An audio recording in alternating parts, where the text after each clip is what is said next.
Alright guys, आपका वापस से बहुत बहुत वेलकम है पावर स्निपेट के एक और एपिसोड में। थोड़ा सा डिले है। डिले कह सकते हो या नहीं भी कह सकते हो कि मुझे कंटेंट नहीं मिल रहा था इस पे मैं कोई खास बात कर पाऊँ। बट फाइनली जुलाई के पूरे मूवीज का बॉक्स ऑफिस रन खत्म हो चुका है। स्पेशली हमारी फेवरेट जॉनर की, मेरी फेवरेट जॉनर की और आपकी भी शायद। सुपरमैन और फैंटास्टिक फोर आप सामने शायद स्क्रीन पे आपको दिख भी रहा होगा, होपफुली करेक्टली। आप अब ये बताइए, हम डायरेक्टली इस पे जंप करते हैं कि आपने मूवीज थिएटर में देखी हैं या ओटीटी पे एक्सप्लोर करने वाले हो। फैंटास्टिक फोर आने वाली है, डिजिटल पे भी सुपरमैन देख रहे हो। मुझे कमेंट्स में जरूर बताइए। मुझे रिस्पॉन्सेज की बहुत ज्यादा एक एक्सपेक्टेशन रहती है ऑडियंस से जो भी देखती है यहाँ पे। आई होप अगर इंटरनेशनल ऑडियंस है तो कैप्शंस के थ्रू समझ पा रही होगी मैं क्या कह रहा हूँ। बट हाँ, मूव करते हैं अपने पहले टॉपिक की तरफ बिना समय वेस्ट करे। अपन देख सकते हैं कि आज के टाइम पे जो मैं बैठा हूँ प्रेजेंट टाइम पे, आप ये समझ लीजिए सितंबर में ही बैठा हूँ मैं, 1 सितंबर ही मान के चलिए। और आज के टाइम पे मैं बॉक्स ऑफिस रन चेक कर रहा था कि क्या है थ्रू आउट द, क्योंकि एक राइवलरी या काइंड ऑफ राइवलरी नहीं तो एक हेल्दी कंपटीशन आप कह सकते हो डीसी मार्वल के बीच वापस आने के पूरे पूरे आसार दिख रहे हैं। और पहला रिजल्ट तो हमको देखने को मिला ही है। सबसे पहली चीज जो हुई है वो है आपका सुपरमैन। तीनों मूवीज जो मार्वल की आई थी उनको आउट ग्रॉस कर चुकी है। ऐसा पहले गाइस 2007 में हुआ है अगर मैं गलत नहीं हूँ, 2007 या 8 में जब डार्क नाइट आई थी। एंड उस टाइम पहली बार हुआ था और आज पहली बार हो रहा है कि पूरे साल के कैलेंडर के अंदर मार्वल की मूवीज को बीट करते हुए एक डीसी मूवी सबसे ऊपर है। हालांकि कोई बहुत बड़ा नंबर नहीं है, लेकिन ऐसे टाइम पे जब ये सब चीजें मार्केट में अराउंड चल रही हैं कि सुपर हीरो फटीग है और सारी चीजें, आप कह सकते हो कि थ्रू आउट द जो सीन है वो प्रॉब्लम्स क्रिएट कर रहा था कि भाई अब लोग शायद मूवीज ना देखें या मार्वल इज डेड या डीसी नहीं चल पाएगा वापस और अब तो खत्म है वाली जो बात आ रही थी, वो आपका ये मान के चलिए आपकी पूरा का पूरा एक माहौल क्रिएट कर दिया था नेगेटिव कि अब सुपर हीरो मूवीज डेड है। लेकिन अब आप देखोगे तो through out the case captain America शायद 415 के कुछ अराउंड पे लॉक हो गई है। थंडरबोल्ट्स का भी लगभग यही सीन है। And if we talk about the Fantastic Four, जो लेटेस्ट रिलीज है, वो भी पता नहीं सरप्राइजिंगली सब कुछ मूवी में अच्छा होने के बाद भी गाइस 495 ना 494 पे है आज के डेट में जब मैंने देखा है। एंड सुपरमैन को आउटक्रॉस F1 कर चुकी है। F1 का उनसे अलग ही कंपटीशन चल रहा है। F1 सबको आउटक्रॉस करते हुए निकलती जा रही है अभी भी, जबकि मूवी जून के एकदम लास्ट वीक में आई थी। तो वो मूवी एक अलग ही रिकॉर्ड सेट कर रही है सिनेमा के लिए। बट हाँ, सुपरमैन पे अगर अपन बात करें तो लोग कह रहे थे कि 450 की है, लॉस है, ये सब चीजें। बट फैक्ट ये है गाइस कि सुपरमैन का इम्पैक्ट जो है वो किसी भी मूवी का हाल फिलहाल के शायद 10-12 साल में भी नहीं है। कि उस मूवी के ऊपर हमने बहुत डिटेल में बात की है। अगर आपको और जानना है तो आप ये टॉपिक पे ऊपर ये आई बटन आ रहा होगा कहीं पे, इधर या इधर इधर इस जगह पे कहीं पे आ रहा होगा, आप क्लिक करके देख सकते हो। हमने बहुत डिटेल में बात की कि इसका इम्पैक्ट क्या रहा है। मूवी आज के टाइम पे 608 मिलियन कलेक्ट कर चुकी है बॉक्स ऑफिस पे। एंड डेफिनेटली मैं फिर कहूंगा कि फॉरेन मार्केट से मुझे बहुत उम्मीद थी, उन्होंने डिसअपॉइंट किया है as a personal DC fan. क्योंकि पूरा एक अमेरिकन मार्केट है जिसने 350 के आसपास अकेले कलेक्ट कर लिया और पूरा फॉरेन मार्केट है जो कलेक्ट नहीं कर पाया। खैर, ये सभी मूवीज के साथ हुआ है, ऐसा नहीं है। फैंटास्टिक फोर भी काफी परेशान रही है। मैं सरप्राइज हूँ कि फैंटास्टिक फोर क्यों नहीं चली। आपको क्या लगता है गाइस, क्या रीजन है? क्योंकि मुझे मेरा पर्सनल बिलीव मानोगे, मैं डीसी का बहुत बहुत ही अच्छा और बहुत ही पॉजिटिव वे में सपोर्टर रहा हूँ, और सेम मार्वल के लिए भी। बट जैसी हालत अभी मार्वल की है, आप डेफिनेटली फ्यूचर के ऊपर बात करेंगे इस पे। बट आपको क्या लग रहा है कि ये जो फैंटास्टिक फोर के साथ हुई हैं चीजें, जो सारा ये खेल हुआ है कि 500 मिलियन में नहीं पहुंची है, ये मेरे लिए सरप्राइजिंग है। आप मानोगे नहीं मानोगे, मुझे थंडरबोल्ट्स में नहीं थी क्योंकि वो B and C list characters हैं। जो कि सीरीज में दिखे हैं, जो अगर लोगों ने सीरीज नहीं देखी है, कनेक्ट नहीं किए, तो शायद नहीं आएंगे लोग। सेंट्री उनका सेलिंग पॉइंट था, बट सेंट्री भी उन्होंने यूज नहीं किया मूवी में। अच्छा, दूसरा आप कैप्टन अमेरिका ले लो, तो उसके मिक्स्ड रिव्यूज आए थे, वो कोई खास अप्रेज नहीं हुई थी मूवी कहीं भी, आप देखोगे तो। बट फैंटास्टिक फोर एक ऐसी मूवी थी जो आने के बाद अच्छी थी, उसकी रेटिंग्स अच्छी थी, क्वालिटी वाइज मूवी शानदार है। आप थिएटर में देखोगे तो आपको फील होगा, आपको वैल्यू फील होगी जो आप प्राइस पे कर रहे हो। एंड पुराने मार्वल वाली बात डेफिनेटली थी इसमें गाइस।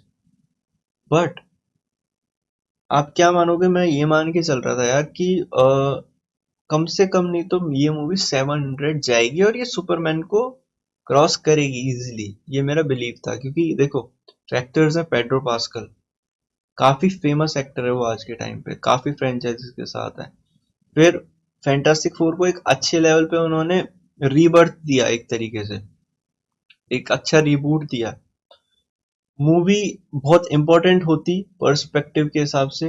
बट हाँ, अब जब अपन बात कर रहे हैं, ओवरऑल मूवी बहुत अच्छी लगी मुझे। बट वही फिर उन्होंने फिर एक गलती की है मार्वल ने मेरे हिसाब से। एक फिर से एक अपॉर्चुनिटी को उन्होंने, पता नहीं क्यों, क्या थॉट प्रोसेस है, आप बताइए, आपको क्या लग रहा है, वो क्या प्लान कर रहे हैं? क्योंकि उन्होंने पोस्ट क्रेडिट सीन्स का यूज नहीं किया फिर से। उनको ये समझ आना चाहिए कि people know RDJ but people don't know about doctor Doom. ये उनको समझ जाना चाहिए। मैं प्रॉपर एंथुजियास्ट कॉमिक रीडर्स की बात नहीं कर रहा हूँ यहाँ पे। एक वो ऑडियंस जो आपकी फिल्म से ही बनी है, उनके लिए आपने बस एक केप एंड मास्क दे दिया गाइस। वो मैं 2005 और उस मूवी में भी वो केप और मास्क देख चुका हूँ, उससे कुछ नहीं होगा। उनको ये बात समझनी पड़ेगी कि अ, ये सब चीजें करवा के आप नहीं खींच पाओगे इसमें। इससे बेटर पोस्ट क्रेडिट सीन आप मानो थंडरबोल्ट्स का था, अगर आप मानते हो तो, अगर आप मेरी बात से एग्री करते हो तो। क्योंकि at least it has some value, कुछ क्रिएट कर रहा है वो आगे की तरफ। ये कुछ भी एक ग्लिम्स देके आप नहीं कर पाओगे कि Franklin Richards and all. Definitely कैसे स्पॉइलर होंगे, आप स्किप कर सकते हो ये वीडियो, या मूवी देखने के बाद दोनों आप बात कर सकते हो, या प्रॉपर्ली स्पॉयलर्स में हम लोग बात कर रहे हैं। तो आपको क्या लगता है, मतलब ये क्या आपको पोस्ट क्रेडिट सीन से आप सेटिस्फाइड हो? क्योंकि मैं नहीं हूँ ऑनेस्टली। मैं डेफिनेटली मैं मांग रहा था 2.5 से 2 मिनट कम से कम एक long run post credit scene होना चाहिए, या मिड क्रेडिट सीन होना चाहिए था मूवी के अंदर, जो कि एक्चुअल में लोगों को एक ब्रेन में वायरिंग थोड़ी सी उनकी हिलाए कि यार हाँ, अब कुछ आ रहा है, कुछ अब कर रहे हैं, ये लोग सीरियस कर रहे हैं। क्योंकि Fantastic Four as a product भी उतना पॉपुलर नहीं हुआ है अभी भी। ये फैक्ट है, ये प्रूव हुआ है ये बात कि मूवी अच्छी है। जिन्होंने डाउट किया था कई लोग, वो उनको भी अच्छी लगी है, सोचो। तो आप सोचो कि यार कितनी जरूरत थी वर्ल्ड बिल्डिंग की through out the multiverse saga. आपका प्रॉब्लम ही ये रहा है कि आपने शैंची जैसे अच्छे प्रोजेक्ट्स बनाए और लोग पता नहीं कितना पसंद किए, लेकिन इटर्नल्स मुझे काफी पसंद आई थी मूवी। उनका कॉन्सेप्ट बहुत वैल्यूएबल कॉन्सेप्ट लगता है मुझे आज भी, बहुत ही अच्छे अप्रोच के साथ बनाया हुआ था। आप मल्टीवर्स ऑफ मैडनेस में थोड़े निक्स एंड नेक्स थे, बट ठीक है, वो भी एक बुरा प्रोडक्ट नहीं था। आपने जब बाद में मिड अच्छे और कुछ खराब प्रोडक्ट्स दिए ना, उनमें एक ही कॉमन चीज थी और वो थी कनेक्टिविटी, जो आपकी फेज वन में भी आपने उस टाइम पे बरकरार कर ली थी, जब आप कहते थे कि हमें पता भी नहीं था कि सिनेमैटिक यूनिवर्स बनाना भी है कि नहीं बनाना है। आप उस टाइम पे क्लियर थे। आज आप प्रोडक्ट्स अच्छे बना रहे हो, आपके पास पैसा है, लेकिन आप कनेक्टिविटी भूल गए। डेफिनेटली वो पार्ट ऑफ लीडरशिप में जो इनके फेलियर्स हुए हैं, और सीईओज का चेंज होना, और फिर मैनेजमेंट, वो है, पूरा स्टफ है। बट अब तो आपकी चीज हाथ में थी ना।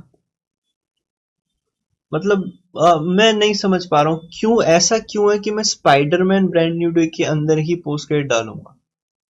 डेफिनेटली वहां से बहुत ऑडियंस आती है स्पाइडरमैन को देखने, वहां से आप बहुत ज्यादा बड़ी हाइप केटर कर सकते हो, लेकिन आप वो दूसरी बार भी कर सकते थे। आप बिल्ड तो कर दो एटलीस्ट। ये छोटे से सीन से नहीं होगा, मतलब ऑनेस्टली मुझे तो नहीं जमा, जिसको जमा वो बता देना गाइस। मैं बहुत ही पेशेंस रखने वाला आदमी हूँ, मैं काफी मूवीज को काफी पेशेंटली देखता हूँ। लेकिन जो मूवी दिसंबर में अगले साल ड्रॉप हो रही है उसका कोई सेटअप नहीं है हमारे पास, सिर्फ उसके टाइटल के अलावा नहीं है हमारे पास कोई सेटअप। आप ये मानो, ये आज के टाइम पे ग्राउंड फैक्ट है। एज अ व्यूअर मैं कॉमिक नहीं पढ़ता हूँ, कॉमिक रीडर नहीं हूँ, बट हमारे पास कोई भी सेटअप नहीं है आज के टाइम पे। तो ये मार्वल को आप मानो या ना मानो, मैं इस पे बात करना चाहता हूँ, तुमको समझना होगा। तो जेम्स गन कहते कहते भी कि मैं कैमियो को ऑन नहीं करूंगा, कैमियो को ऑन नहीं करूंगा, उसने कैमियो को ऑन नहीं किया, और उसने पीस मेकर को इंटीग्रेट कर दिया स्टोरी के पार्ट में, कि वो सबका ओवरव्यू ले रहा है सुपरमैन के जो भी मैसेज आया बाहर उससे। बहुत छोटा इंटीग्रेशन है, इट्स लाइक मुश्किल से 30 सेकंड भी नहीं होगा वो। सेम उन्होंने सुपर गर्ल को कहीं भी किसी फाइट में इंटरप्ट नहीं करने दिया सुपरमैन की। एज ए कैरेक्टर उसी को प्रोमिनेंट कैरेक्टर और प्राइमरी कैरेक्टर रखा, चाहे वो हार रहा है, पिट रहा है, मार रहा है, हर किसी केस के अंदर आप देखोगे तो ये कैमियो कॉर्न नहीं है। ये चीज उसने बहुत क्लियर की कि कैमियो कॉर्न है क्या, एंड आई होप कि वो ना करे आगे कैमियो कॉर्न। अभी तक नहीं किया है, आगे भी ना करे, बट हाँ, अभी वो लोग बिग सरप्राइजेस की बात कर रहे हैं पीस मेकर में, तो खैर उस पर अपन आएंगे आराम से, बाद में बात करेंगे। बट हाँ, आप आप सोचो डीसी की पहली मूवी ही सुपर गर्ल को सेट करके बैठी है, कि जी देखिए हमारी अगली मूवी क्या है 2026 में, जून के अंदर सुपर गर्ल है। तो आपको उसी से रिलेटेड उन्होंने टीज किया। हमें आज तक नहीं पता है कि शैंची की रिंग्स किसको सिग्नल भेज रही है। बहुत दिक्कतें हैं गाइस, कनेक्टिविटी की दिक्कत है, और आप फिर आप छोड़ दे रहे हो कि नहीं क्योंकि हमारे पास आरडीजे है, एवेंजर है, और स्पाइडरमैन है, तो हम वहां कर लेंगे। आप तब तो हाई बिल्ड कर ही लोगे ना, तब तक तो आप टीजर्स भी लाओगे ही, सारी चीजें। तब तो आप इमरजेंसी मोड में क्यों चल रहे हो मुझे तो नहीं पता, बट हाँ, आपको बस क्रिएट करते रहने होगी। मैं समझ रहा हूँ कि आप सेट फोटोज और दुनिया भर के रूमर्स से कर रहे हो, चीजें चल रही हैं, लेकिन ऑनेस्टली मैं खुश नहीं हूँ as a viewer, as a fan Marvel का, क्योंकि ये बहुत बड़ी अपॉर्चुनिटी थी। डॉक्टर डूम फैंटास्टिक फोर के फैमिली के आसपास ही बिलोंग करने वाला कैरेक्टर, और आपको उसको यूज करना था सीधे सीधे, एक केप्स एंड मास्क दिखा के नहीं होगा। वो हमने कॉमिक कॉन में भी देखे थे। ये मार्वल को समझना पड़ेगा। आप चलो अब मैं एक और पॉइंट लेते हुए हम नेक्स्ट टॉपिक में मूव करेंगे गाइस। अगर ये मूवी के बाद स्पाइडरमैन नहीं आ रही होती, तब आप क्या करते? स्पाइडरमैन की तो ऑडियंस बड़ी है, तो बिलियन वाली मूवीज है। सपोज करो ये डॉक्टर स्ट्रेंज 3 होती, या ब्लैक पैंथर 3 होती, या शैंची 2 होती, या कोई और प्रोजेक्ट होता, इटर्नल्स तो खैर चली नहीं, अगर होती तो क्या आप वहां डीजे को डालते, तब डालते? मुझे नहीं पता, मतलब ऑनेस्टली, क्या आपके पास अभी आप कॉन्फिडेंट नहीं हो आरजे आरडीजे को स्क्रीन पे दिखाना है क्या है, या क्लॉज है, मुझे नहीं पता, but honestly as a universe world building, और हम एंड पे पहुंचने वाले हैं, ये हमारा दूसरा एंड गेम समझ लो अब। क्योंकि इसके बाद आप मल्टीवर्स सागा को पूरा रैप अप करके आगे की तरफ बढ़ोगे, जो कि आप कह रहे हो म्यूटेंट सागा होगी, कॉस्मिक भी होगी, सारी चीजें उसमें डेवलप्ड होंगी। तो लेट्स सी कि आप लोग क्या प्लान कर रहे हो। बट हाँ, ये अ, होना चाहिए था, यहाँ एक सेटअप होना चाहिए था, चाहे आप उसको सीन इंटीग्रेट करते या पोस्ट क्रेडिट करते। यहाँ डिजर्व करती थी, ये मूवी डिजर्व करती थी। ये फैमिली जो फैंटास्टिक फोर की फैमिली है, वो डॉक्टर डूम जो कि मेन एंटेगनिस्ट होने वाला है आपके पूरे इस सागा का, आप बता रहे हो, जिससे जिन्होंने लोगों ने देखा भी नहीं है, जिसे लोगों ने बिल्कुल भी नहीं देखा है, आप उसको बिल्कुल नहीं दिखा रहे हो, और अभी मूवी को 1.5 साल ऑलमोस्ट और बाकी है। डेफिनेटली आप स्पाइडरमैन में करोगे। आयरन हार्ट भी आपका लोग प्रेज नहीं करे, बट मुझे शो बुरा नहीं लगा। मुझे थोड़ी दीदी की कैरेक्टर नहीं पसंद आई है, अनोइंग लगी है थोड़ी, तो मैं देख नहीं सकता उसको ज्यादा स्क्रीन पे। बट हाँ, कंसिस्टेंसी है उसके कैरेक्टर में विदाउट डाउट। और डेफिनेटली बाकी सारी चीजें तो हैं ही जो फ्यूचर की तरफ ले जाती है, Midnight Sons and Mephisto and all of the stuff. चलिए आगे मूव करते हैं। अब गाइस एवेंजर डूम्सडे पे ही बहुत सारी चीजें रूमर्स चल रही है, मैं उस पर बात नहीं करने आया हूँ। मैं बेसिकली बस यहाँ पे ये बात करने आया हूँ कि जो अवेंजर्स है 1.5 साल दूर है, जैसा कि मैंने कहा, इसी पे मैं बात करना चाह रहा था। तो हमारे पास प्रोजेक्ट के नाम पे अभी के टाइम पे ऑफिशियल प्रोजेक्ट एक ही है, स्पाइडरमैन।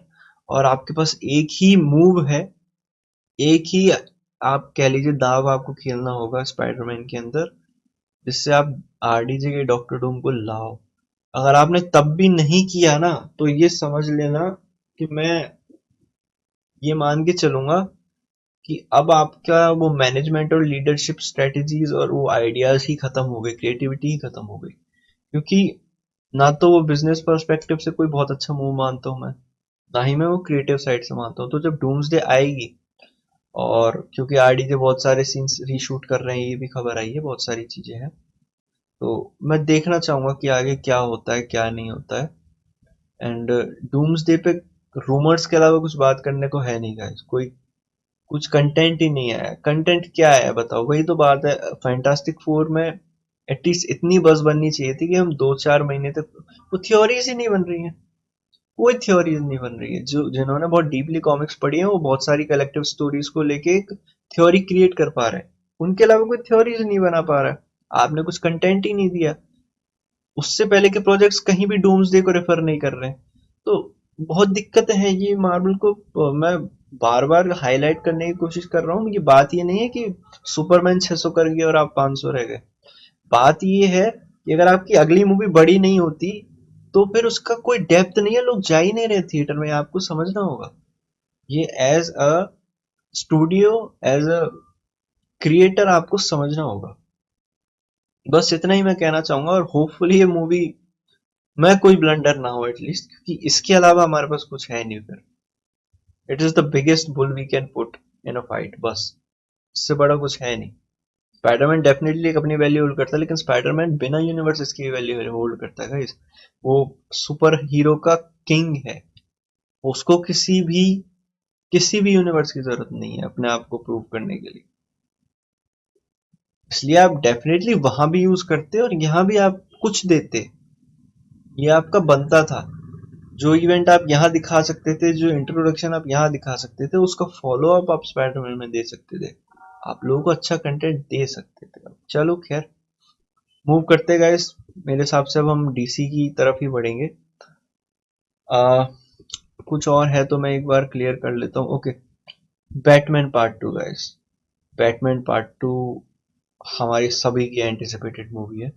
और आप हाल फिलहाल में अगर सोशल मीडिया पे एक्टिव है तो आप देख पा रहे होंगे कि मैटसन टॉमलिन ने एक यूजर को रिप्लाई किया, जो कि को राइटर समझ लीजिए, one of the key writer समझ लीजिए, बहुत इंपॉर्टेंट एक्सपेक्ट है, क्योंकि इन्होंने अनक्रेडिटली बैटमैन 1 भी लिखी थी विद मैट रीव्स। तो सेम केस शायद यहाँ भी है, शायद इन द सेंस, क्योंकि मुझे पता नहीं क्रेडिटेड है कि अनक्रेडिटेड नहीं हो, तो मूवी आने के बाद पता चलेगा। बट हाँ, इनसे पूछा है बंदों ने कि भाई क्या पोटेंशियल है कि पहली वाली से बैटमैन 2 बेटर करेगी, तो उन्होंने कहा कि यही एक रीजन है कि एक सीक्वल को बनाया जा रहा है, कि कोई स्टोरी है, कोई स्टोरी वैल्यू होल्ड करती है, ठीक है, जो कि स्क्रीन पे बताई जाए और वो टॉप करेगी पहली वाली से, ये उनका बिलीव है। और मैं इस चीज को बरकरार रखना चाहूंगा एज अ फैन, बिल्कुल। बाकी गाइज, सुपरमैन के डीसी के रिलेटेड भी फ्यूचर पे हम थोड़ा सा ग्लिम्स ले लेंगे। ये बहुत अच्छा कॉमिक पोस्टर है टेरिफिक्स का, हम इस पे भी थोड़ा सा बात करेंगे। और ये गन ने हाल फिलहाल एक स्टेटमेंट दिया कि जो कॉरपोरेशंस होंगी और गवर्नमेंट्स होंगे और आपके मेटा ह्यूमंस होंगे, वो बहुत ही इंपॉर्टेंट की पॉइंट्स कह सकते हो आप, ये 3 की पॉइंट्स कह सकते हो डीसीयू को बिल्ड करने के लिए। या पूरा बिल्ड जो होगा डीसीयू का, जो वर्ल्ड बिल्डिंग होगी, वो इनके सराउंडेड होगी और इनके बहुत मेजर रोल्स होंगे। उन्होंने लॉर्ड टैग का नाम लिया, वेन इंटरप्राइज का नाम लिया, जो कि हम बहुत जल्दी नहीं तो 2026 में कभी ना कभी विटनेस कर ही लेंगे प्ले फेज के अंदर, ठीक है। और Lord Tech Enterprises, Luthor Corp. तो जो आपके कॉर्पोरेट्स हैं, गवर्नमेंट्स हैं और मेटा ह्यूमंस हैं, इनकी बहुत वैल्यू होने वाली है। मैं एक और कहूंगा, अभी तो नाम नहीं लिया जेम्स गन ने, डेफिनेटली मुझे थोड़ा दूर लग रहा है, बिकॉज क्योंकि उनके पास बहुत कुछ है करने को। बट ओलिवर क्वीन चाहिए होगा, मतलब आप उसको हल्के में नहीं ले सकते। स्टार्लिंग सिटी, स्टार सिटी, क्योंकि मेट्रोपोलिस है और मेरे को याद नहीं है सुपर गर्ल वाला जो है सेंट्रल सिटी होने वाली है। तो स्टार सिटी में वन ऑफ द इम्पोर्टेंट अगर कोई है तो वो रे पामर की है, जो अपने उनको शायद क्या बोलते हैं, कैप्टन एटम बोलते हैं अगर मैं गलत नहीं हूँ तो। उनका जो कैरेक्टर, उनमें जो जीनियसनेस है वो कैरेक्टर्स, और क्वीन एंटरप्राइजेस जो Oliver queen the green arrow की बात कर रहा हूँ दोस्तों, जिनको नहीं पता है, तो ग्रीन एरो जो हमारे हैं ओलिवर क्वीन, उनकी जो खुद की कंपनी है क्वीन एंटरप्राइजेस, वो भी एक की एक्सपेक्ट है अगर आप उसको इंक्लूड करोगे तो। रे पामर का होना, वो सूट बनाना, वो ये चीजें जो आप गन कोट कर रहे हैं वो वहां भी हैं, तो मैं होप करता हूँ कि वो मैं जल्दी से जल्दी एटलीस्ट देखने को तो जरूर मिले। बहुत जरूरी है हमारे पास ग्राउंडेड कैरेक्टर होना, जैसे पीस मेकर है, एंड डेफिनेटली वो भी ऑल्टरनेट रियलिटी एलिमेंट से खेल रहे हैं वहां पे सीजन 2 में, बट ऑलिवर क्वीन, एरो बहुत बढ़िया है गाइस। मतलब जरूरी है vigilantes, grounded vigilantes like Batman बहुत सारे हैं, तो उनको भी आप लाते हुए चलो। तो मैं बस यही कहना चाहूंगा, एरो के लिए बिल्कुल मेरा एक पिच है, मेरी एक उम्मीद है, क्योंकि one of the favourite character आप कह सकते हो डीसी का। मैंने पूरा सीजन देखा है एरो का। बाकी हम गाइस बात कर लेते हैं, फ्यूचर पे आएंगे, थोड़ी सी बात कर लेते हैं। जेम्स गन ने कहा कि उन्होंने थ्रू आउट क्रैक किया हुआ, और बेसिकली उनके पास एक मोटा मोटा एक आप कह सकते हो एक सिनॉप्सिस कह सकते हो, और एक उनके पास एक आइडिया क्रैक्ड है दिमाग में कि भाई सुपरमैन 2 क्या होने वाली है। अब उसकी वो डिटेल स्क्रिप्टिंग में लगे हुए हैं, ठीक है। सुपरमैन 2 मैं कह रहा हूँ, बट हाँ वो सुपर फैमिली के अंदर आप ये कह सकते हो कि वो कोई बड़ी मूवी, या कुछ आप कह सकते हो कि एक अच्छी बढ़िया वैल्यूएबल मूवी वो डाल रहे हैं या दे रहे हैं, आप ये कह सकते हो इस बात को। ऑलराइट गाइज, थोड़ा सा एक इंटरफेरेंस या कट आप कह सकते हो आपको दिखा होगा। हम बात कर रहे थे जेम्स गन की सुपरमैन के नेक्स्ट सीक्वल या सुपर फैमिली के नेक्स्ट सीक्वल को वो जो लिख रहे हैं, आइडिया वो क्रैक कर रहे हैं, वो डेफिनेटली लिख रहे हैं, और वो 4 मूवीज की भी एक पॉडकास्ट में बात कर चुके हैं। But I want to know this कि उनका एक्चुअल में next out of the Superman topic क्या हो सकता है आपके हिसाब से। मेरे हिसाब से वो मेरे सामने में जो आपको दिखा रहा हूँ वो हो सकता है, क्योंकि लोगों को जस्टिस गैंग में से मिस्टर टेरिफिक का कैरेक्टर बहुत पसंद आया था। ऐसे जीनियसेस की बहुत इंपॉर्टेंस रहेगी कैरेक्टर्स की वैल्यू डीसी के अंदर। एंड मुझे लगता है कि जो फेयर प्ले मिस्टर टेरिफिक हैं अपने, वो बहुत की एस्पेक्ट है पूरे डीसीयू का।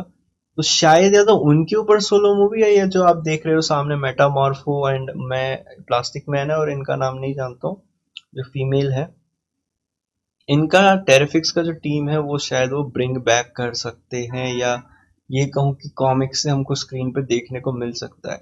ये एक ऐसा प्रोजेक्ट है जो शायद जेम्स गन से बेटर शायद नहीं कर पाएगा कोई, मुझे ऐसा लगता है, क्योंकि वो इतने तो मल्टीपल कैरेक्टर्स उन्होंने जिस तरीके से हैंडल किए हैं through out the movies, and plus क्योंकि मिस्टर टेरिफिक का कैरेक्टर बड़ी कंसिस्टेंसी के बाद वो इंट्रोड्यूस किए हैं और लेके भी जा सकते हैं आगे। मैं तो यही चाहूंगा कि टेरिफिक्स भी हमें इन फ्यूचर बिफोर 2030 या तो सीरीज या मूवी किसी भी फॉर्म में हमें देखने को स्क्रीन पर मिले, कि मेटामॉर्फो को भी आप इसके थ्रू बिल्ड कर सकते हो, बजाय आप जो आप पहले करने की कोशिश कर रहे थे कि हम जिमी ओल्सन को सीरीज दे दें, डेली प्लैनेट, मतलब एक रूमर थी, it's not a confirmation, but definitely इससे बेटर तरीका ये होगा। जैसे same case Age of Ultron के टाइम पे बॉन्डा को, पिएत्रो मैक्सिमोफ और इन सबको मिला हुआ है। ये हम सभी चीजों को जानते हैं, सभी चीजों को मानते हैं। एंड जल्दी से दोस्तों फटाफट से बात कर लेते हैं बिना टाइम लिए आपके बाकी प्रोजेक्ट्स की, और उनमें है सबसे जरूरी जो मुझे लगता है कि पीस मेकर। पीस मेकर दोस्तों कैसा लग रहा है, ये मैं बस एक छोटा सा ग्लिम्स लेना चाहूंगा, बहुत डिटेल में बात नहीं कर पाऊंगा क्योंकि मेरे पास थोड़ा सा समय का अभाव है। बहुत ही शॉर्ट में आप मुझे कमेंट में जरूर बताना कैसा लग रहा है, क्योंकि वो मैं इसको स्टोरी को रिक फ्लैग का जो वो बदला लेने वाला है, रिक फ्लैग सीनियर उसके बेटे का, और फिर डेफिनेटली कुछ स्टफ है जो आप टीवी पे नहीं चला सकते, उस लेवल का जेम्स गन ने आर रेटिंग का प्रॉपर यूज किया है। लॉर्ड टेक के हीरोज का दिखना एंड एवरीथिंग, जो भी उनके 11 स्ट्रीट ग्रुप के जो किड हैं उनके भाई जो चल रही है, जो उनका स्ट्रीट ग्रेट, क्या है, मैं नाम गलत बोल रहा हूँ क्या, 11 स्ट्रीट किड्स कुछ करके जो बैंड का वो था गाना, उसी के ऊपर उन्होंने अपने ग्रुप का नाम रखा था। तो वो आपको कैसा लग रहा है? क्योंकि मैं इसको अब कुछ नहीं देख रहा, मैं as a more of a DCU show ज्यादा देख रहा हूँ, एंड में पूरा क्रेजीनेस होने वाला है, ये मेरे को एक्सपेक्टेड है। एंड डेफिनेटली ऑल्टरनेट रियलिटीज को एक्सप्लोर करना, और ईगली का लेटेस्ट एपिसोड के अंदर एकदम मासी मोमेंट आपको कैसा लगा वो बताना, कि मुझे काफी काफी काफी ज्यादा पसंद आया मुझे वो, एंड मैं काफी ज्यादा खुश हूँ उससे। तो मुझे ज़रूर बताना, और आप चाहते हो कि हम इस पे बात करें और, तो एक बार कमेंट्स में ज़रूर पिक कर देना।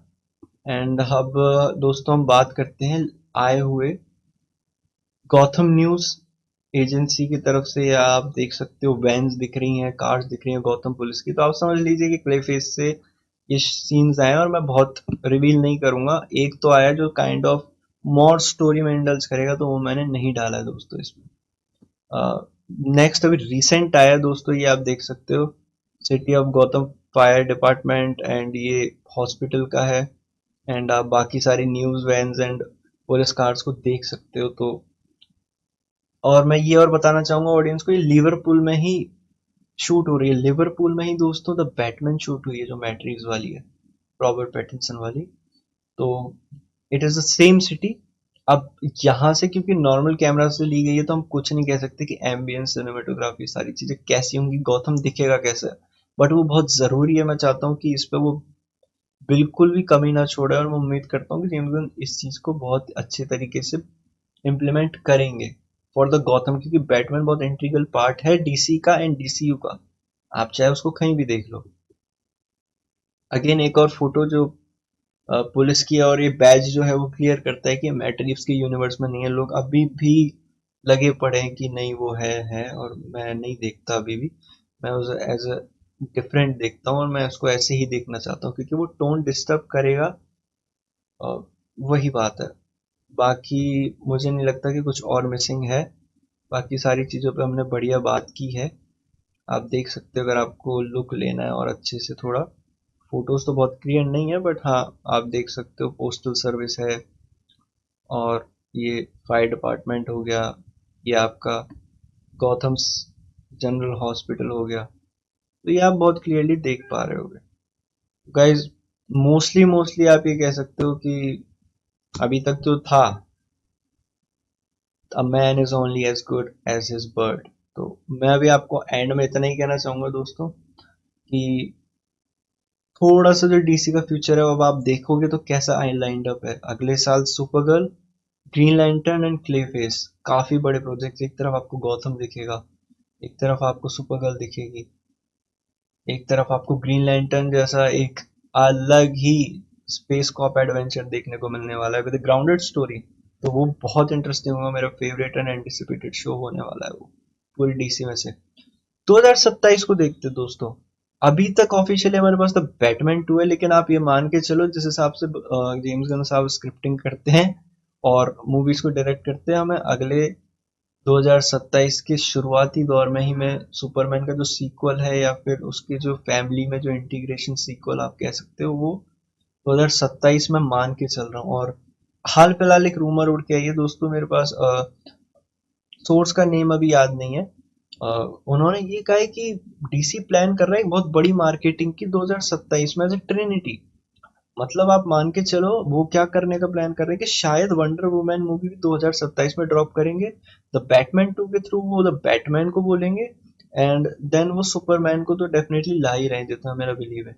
वो तीनों मूवीज को एक ही साल में ड्रॉप करके उन तीनों की मार्केटिंग एक बड़े लेवल पर अचीव करना चाहते हैं एज ए डीसीयू ट्रिनिटी।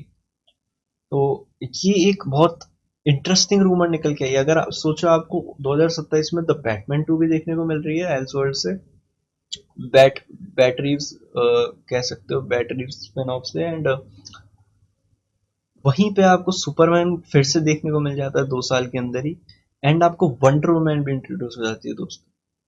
तो सिर्फ और सिर्फ आप कह सकते हो लगभग ओवरऑल 2 साल के अंदर हमारे पास बहुत कंटेंट होगा देखने को, और कंटेंट के अलावा एक वर्ल्ड बिल्डिंग दिखेगी आपके मेजर कैरेक्टर्स से।